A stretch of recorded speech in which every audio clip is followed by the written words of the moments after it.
Hey everybody. I wanted to make a video today touching on the topic of shamanic sickness and shamanic crisis. This is something that I really had struggled with and have researched over the last several years. Once, I started to be shown that I actually am a natural born shaman. And that was confirmed by an actual shaman man who was in his 70s. He had been a shaman for 40 years. I think he lived in a cave with another shaman man, somewhere far out west, whatever. East, far out east. And he told me, he said, "You just know the ways of a shaman." He's like, "I see you definitely are just a natural born shaman, because the things you know spiritually, people just don't know these things, so they don't come naturally to you unless you have the gift, of being a shaman." So that's just a little bit about me. And so I live my life in a way that is set apart from the rest of the world. I very much, may be in this world, but I definitely am not a part of it. So, I spend a lot of my time with God. You can call it source energy or universe, whatever you're comfortable with, or your higher power. And my spirit guides. And I do hear very well with my claircognizant gift is very strong, actually. And my clairaudient gift is very strong. I have the psychic mediumship with, that sometimes goes along with being a shaman. And I really wanted to get down to the truth of what shamanic sickness really is, and shamanic crisis, because I wondered if that was the case for myself. And I was listening maybe a month ago to this lady who was talking about this book she was reading, and she was sharing within the video she was making. And she was sharing the story of this older woman now. She's much older woman now, in her 80s, I think. And she was talking about how when she was younger, that she was being harassed and bullied and chased down nonstop, she said, by her ancestors, because they were wanting her to be a shaman. And she said there was nothing within her that wanted to be a shaman. She said she never wanted to be a shaman. So keeping that in mind, she did not want to be a shaman. And I know within, a lot of the old shamanic ways, you're taught, well, even if you don't want to be one, sorry, you're stuck with being one, It chooses you. You don't get to choose it. Or you can not choose it, but your life is going to be pretty miserable, because you're going to constantly your ancestors are going to be bugging you and telling you, hey, you need to become a shaman and all this. So this lady is sharing in her video about this woman who says she doesn't want to be a shaman, and she was harassed. Even, she said, at nighttime when she would try to sleep, they would be like attacking her. And she was trying to, sleep, and she would be having nightmares about her ancestors, telling her if she didn't become a shaman, she was going to die and things like that, or whatever, or bad things would happen if she didn't become a shaman. And so then she said that's when she finally just caved in and became a shaman, even though she didn't want to be one. And then the spirits left her alone. These so-called ancestors left her alone. Now, this just didn't settle with me. I was like, wow, I've never heard anybody tell a story like that before. I mean, I've heard of, people, getting sick out of nowhere, and doctors not being able to find the cure or the cause of the sickness. And then within like weeks or a month or something like that, then all of a sudden it just goes away on its own, and then it's settled. Okay, well, that was your shamanic initiation. Or it can be not just a physical illness, it can be a mental illness as well. You might experience a mental illness out of nowhere. You might start developing, maybe being bipolar or schizophrenic or something all of a sudden, and then it just goes away like that, just as quick as it started, and then you're back to being yourself or whatever. And then people are like, oh, well, that was your shamanic sickness, hitting you. And the family, usually these are people who come from a line of shamans, and they'll tell you that was you being initiated into being a shaman. then there's also getting hit by lightning, struck by lightning. When you get struck by lightning, that is like a clear, definite sign that they say is, that you're being initiated into being a shaman. So I'm going to my spirit guides, right, on this. I'm going straight to God on this, and I'm getting clear cognizant downloads on this. And I'm just getting that this is not how ancestors work. Our ancestors do not chase and harass us and bother us and bug us and bully us and attack us and give us nightmares and until we cave in to become a shaman. No, that's not how it works. They are just as much as part of God as we are. We are all one with God and with each other.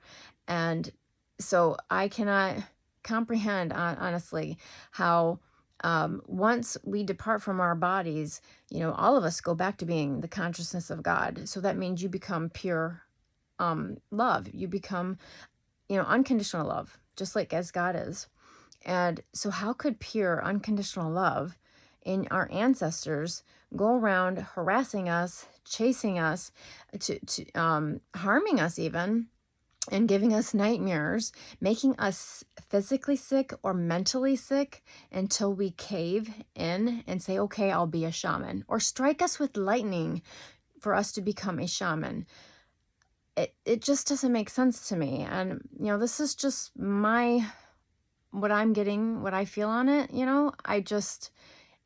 I have always been close to God since I was a very little girl. And I've always been able to hear clearly my higher self very clearly. And I'm just getting, this is not coming from our ancestors. I have my own story that could very well sound like, I went through a shamanic sickness. I went through a shamanic crisis or whatever, because I had developed health issues out of nowhere. They couldn't figure out what it was, and then it went away.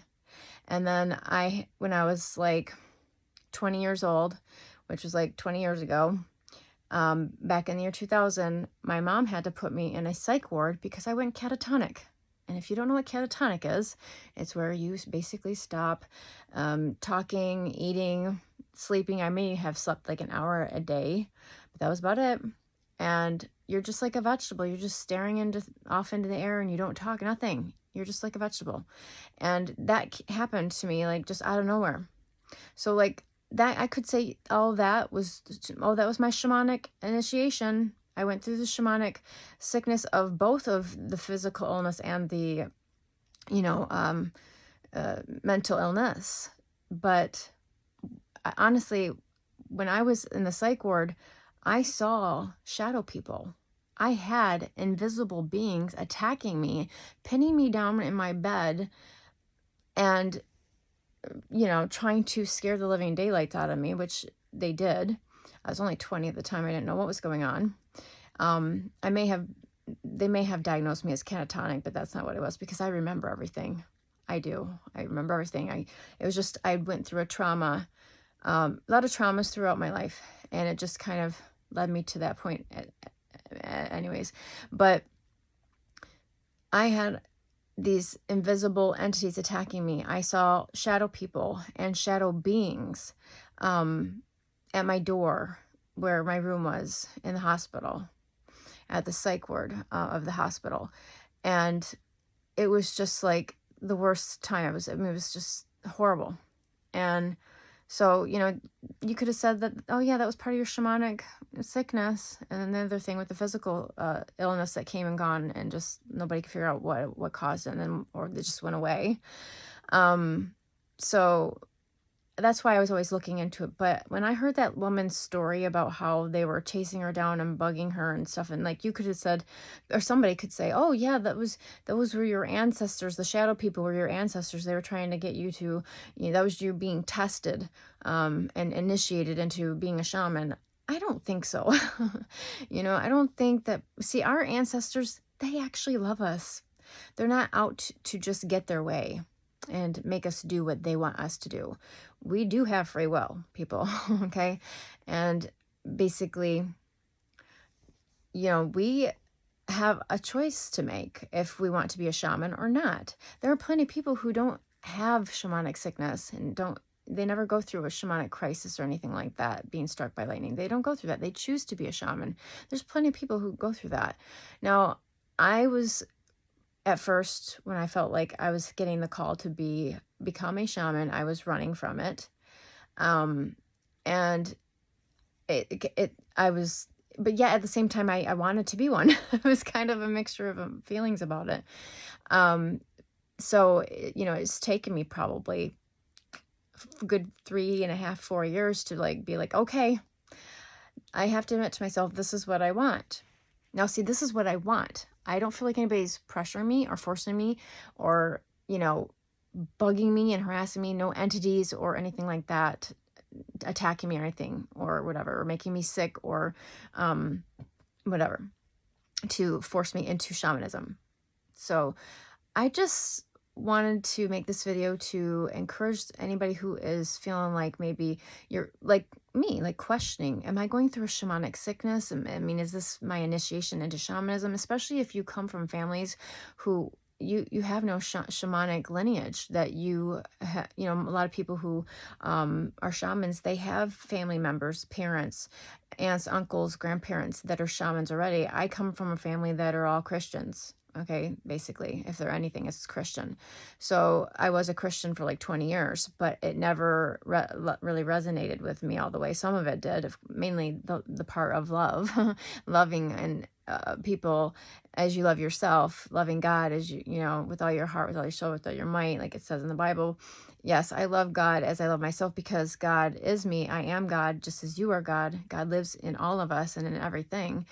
This is why, it says in the Bible to treat others how you want to be treated, because how you're treating that person, you're literally treating yourself. That's how you treat yourself. I mean, they're just a reflection of you. Everything outside of you is a mere reflection of you and what's going on inside of you anyways. And if you check out any more of my videos, I teach a lot on the law of assumption, and it talks a lot about this. But this is something that I have not come out about, about myself on my channel, as being a shaman. And see, I probably shouldn't be calling myself a shaman. According to the shamanic beliefs, you're supposed to have like your community, be the one to label you as that, because they recognize that in you. But I have had someone recognize that in me. He may not have been of my community, but he was somebody that I knew for about 3 or 4 months and worked with for that long. And he saw that in me. But still, there's a lot of people who are calling themselves urban shamans, and that's a different type of shaman that's now a little bit more up to date, and they have beliefs that aren't as so much into the older ways of shamanism.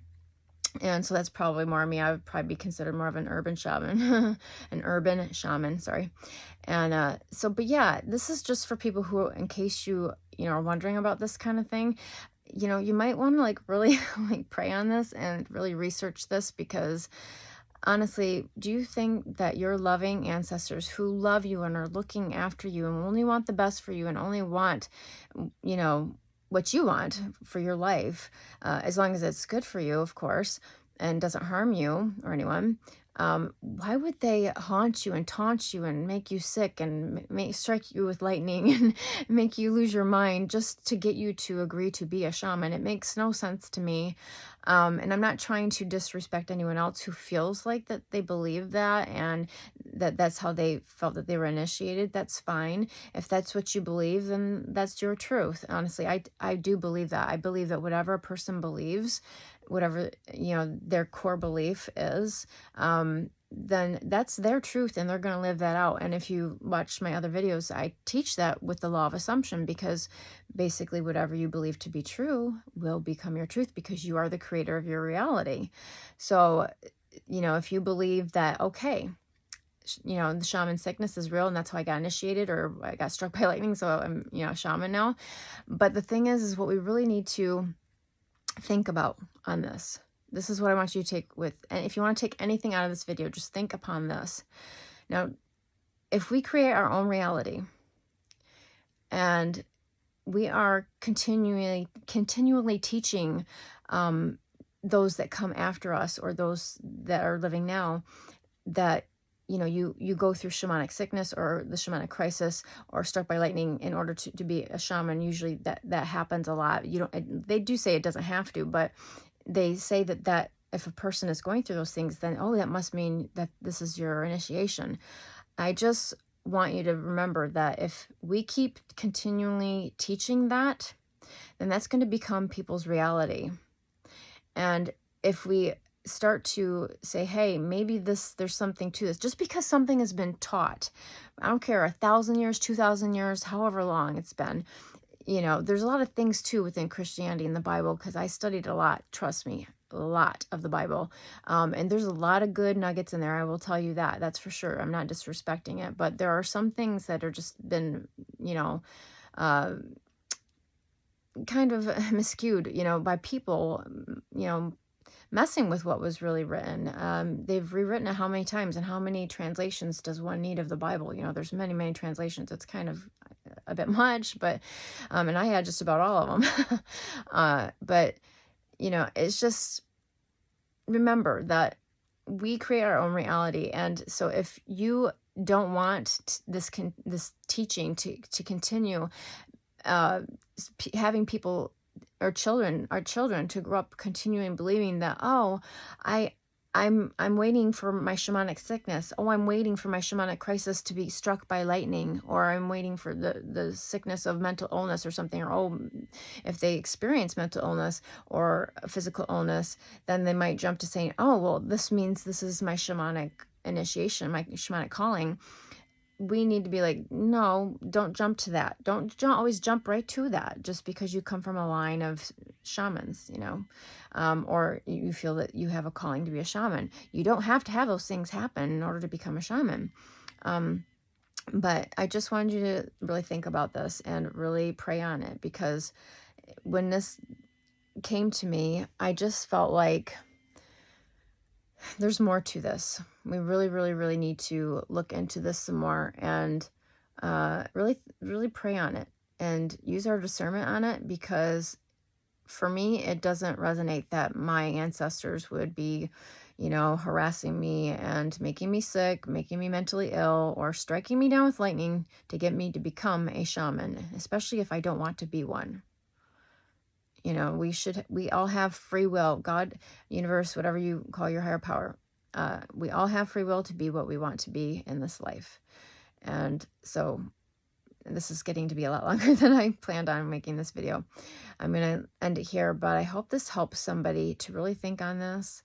And it's not going to hurt anybody to really think on this and ask yourself these questions. Would my ancestors really be like this with me? Would they really harass me, make me sick, all this stuff, strike me with lightning in order for me to be a shaman? Yeah, if they're now one with the divine, with God, and I know God wouldn't do that, then why would our ancestors do that to us? It doesn't make sense. So with that being said, just that's some food for thought. And I'm not saying that I'm correct and 100% right on this, because nobody ever is 100% correct on anything, I believe. But, teach his own.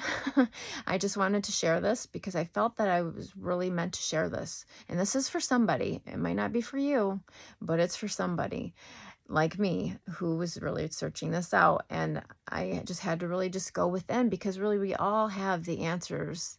We have all the answers we need within us, because we have God living within us, and God has all the answers. You just have to ask God, and God will give you the answers.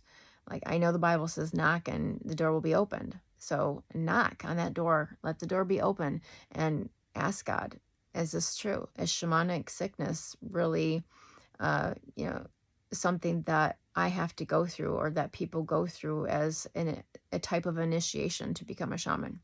Just ask. It doesn't hurt to ask. I asked, and I felt that this is what I got. No, it's not. And these are actually lower, denser frequency type, darker entities that are doing this and getting us to believe that they're our ancestors doing it, but they're not. I truly believe these are like darker entities that are not benevolent. They're very malevolent, I feel like, because if they're, you know, chasing you down and making you sick and making you have mental illness, physical illness, striking you with lightning, that doesn't sound like the loving ancestors that I know of mine to be. So with that, I'll be leaving now. Thank you for watching, and please hit the like to this video and share with those who you think it might help, and subscribe to my channel. Let's get the likes up too, though, and get this to the algorithm. And I've been revamping my channel for a while, and so I'd appreciate if you guys share this with somebody and hit the like and subscribe. All right, thank you for listening. And this is, by the way, Legacy. My name is Legacy, and you're more than welcome to check out more of my videos on the law of assumption about creating your own reality. And you are the god of your reality, basically the operant power of your reality. So whatever you believe will be your truth, and you will create that.